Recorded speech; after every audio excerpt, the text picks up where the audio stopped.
guys, good afternoon sa lahat. Update ko lang kayo sa nabili kong PSR 10. Napakalakas po nito guys.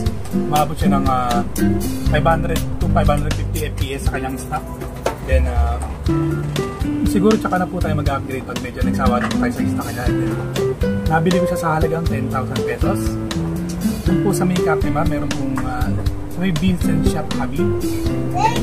Kasabay po nito binili ko rin po yung MK1 na MK1 ng 4,500 pesos. Then pumapalo siya ng 400 to 450 FPS. Ngayon, hindi po muna bumili ng blowback kasi medyo nanawa lang po tayo sa blowback at medyo mahal ang maintenance. At ang ano ko lang naman sa ngayon sa pag trip lang kada uwi muna sa galing sa trabaho or galing bakasyon. Galing kasi ako galing kakababa ko lang ng bag ko. Then pag uwi ko, ito ang pinagagawa ko sa bahay. Ano lang, ginagawa ko na ng panliba.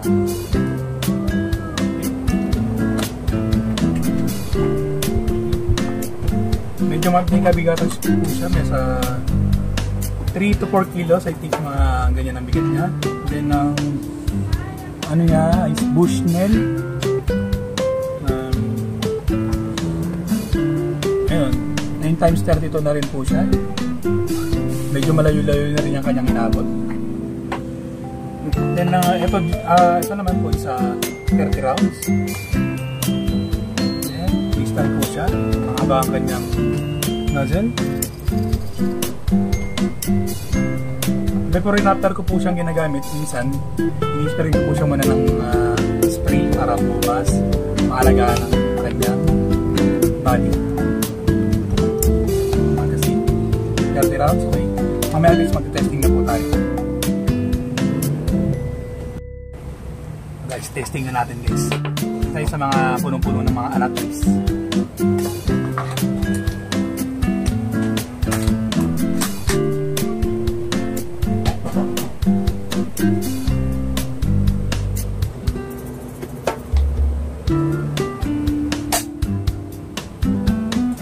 Napakalayo ng inaabot mo. Super.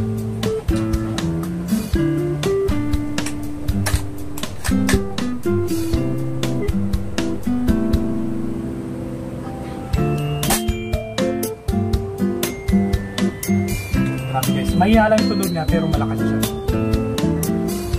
500 to 550 FPS. Hindi po kayo mapapaya rito, then bibili kayo ng spring at mag-upgrade. Mas lalo kang lakas. Mas maano po sa mga matatakot siguro mga daga nito.